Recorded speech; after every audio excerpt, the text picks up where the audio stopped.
고레스 왕의 그 칙령 조서, 하나님이 이렇게도 우리 민족, 하나님의 백성, 하나님의 선민들을 인도하시는구나. 그 감격에 비록 그들의 모든 삶의 터를 뒤로 두고 떠나야 했지만, 또 예루살렘에 가서 다시 그들의 맨주먹으로 모든 것을 일으켜 세워야 했지만, 그들은 부푼 꿈을 가지고 예루살렘으로 향하였습니다. 그들은 예루살렘 성에 도착하면, 그들의 원래 살던 유다도에 도착하면 모든 것이 일사천리 척척 이루어져서 하나님께 아름다운 제사를 드릴 수 있을 줄 상상했겠지요.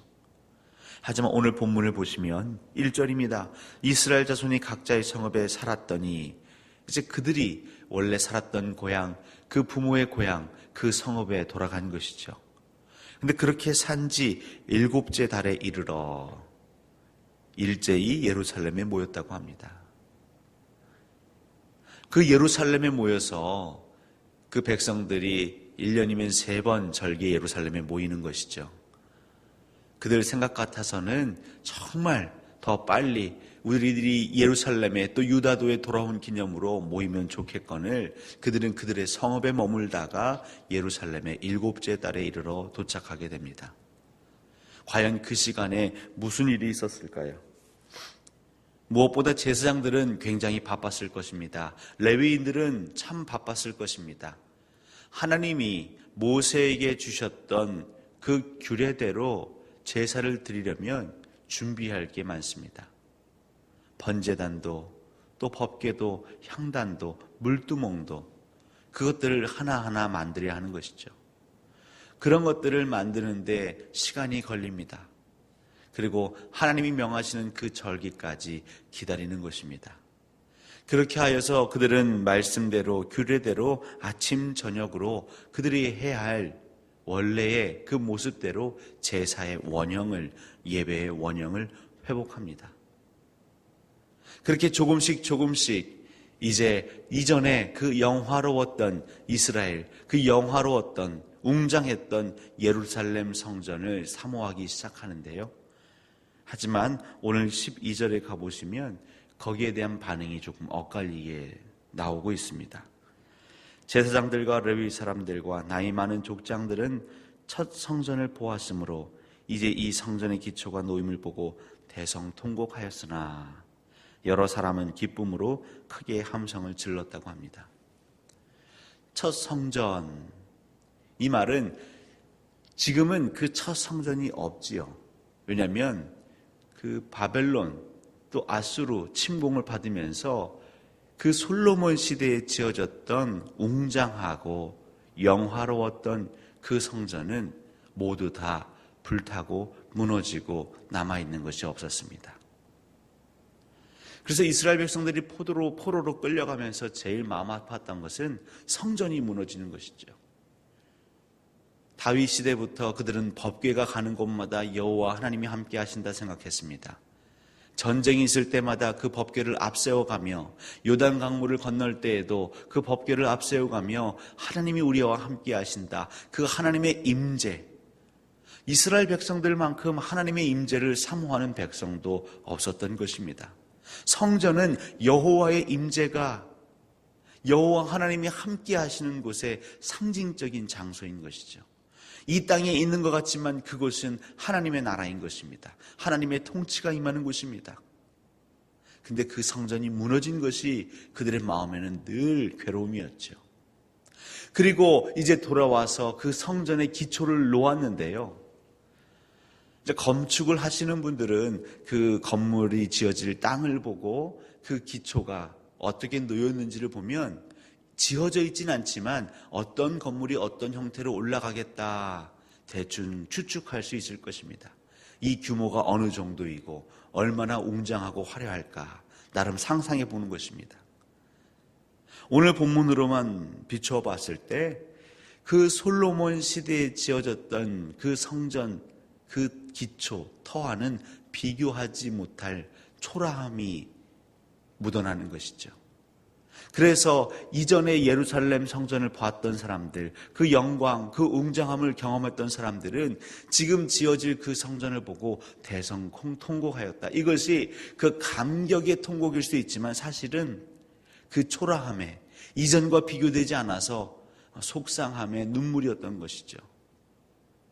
반면에 새로이 처음 그 포로 이후에 태어난 자들은 예루살렘 성전을 본 적이 없지 않습니까?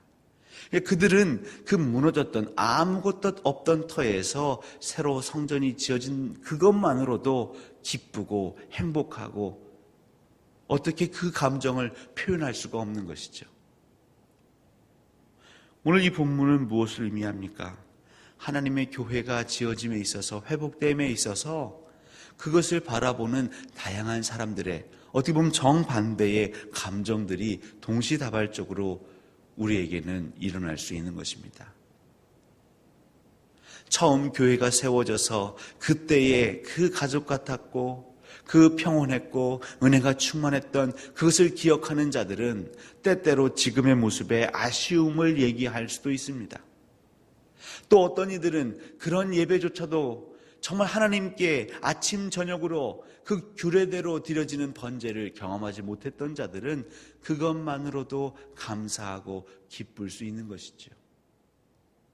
똑같이 성전의 기초가 놓여지는 것을 보고 똑같이 하나님의 말씀과 규례대로 그 제사가 드려지는 것을 보고도 어떤 이들은 대성통곡을 하고 있고 어떤 이들은 기뻐하며 찬양하고 있는 것입니다. 결국 우리는 하나님께 예배한다고 하지만 그 출발점은 어디에 있냐면 나의 경험에서부터 시작하는 것이죠. 하나님이 이것을 나쁘다 말씀하시는 것이 아니라 우리에게 깨달으라고 하는 것입니다.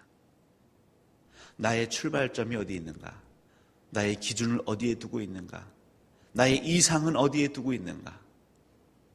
우리가 이전에 경험했던 그 아름다움에 두고 있다면 우리는 항상 실망할지 모르겠습니다. 늘 부족함을 얘기할지 모르겠습니다.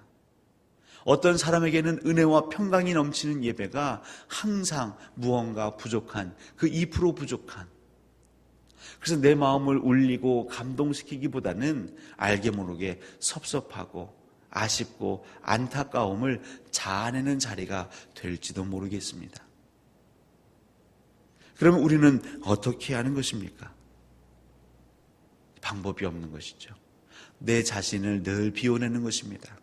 하나님, 이전의 경험에 제가 너무 사로잡히지 않게 하옵소서. 그 경험이 좋았던 경험이든 나빴던 경험이든 이스라엘 백성들이 포로에서 돌아왔으면 이제 돌아온 이후에 이스라엘 백성의 그 정체성을 회복하면 되는 것이지요. 과거에 내가 포로 시절을 굳이 기억할 필요가 없는 것입니다. 물론 여호와 하나님의 말씀을 온전히 기억하지 못할 때에 이 백성이 언제든지 하나님의 보호하심을 받지 못하고 포로가 될 수 있다.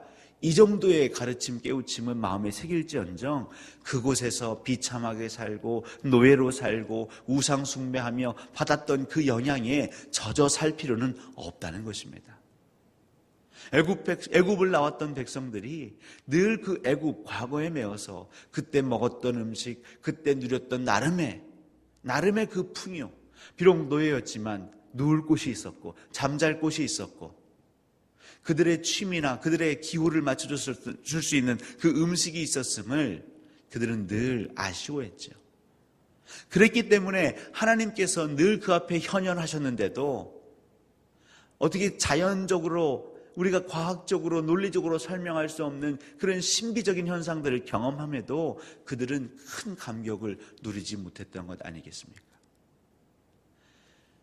우리의 이전의 것들, 그것이 좋은 것이든 나쁜 것이든 거기에 매여서는 안 되겠습니다.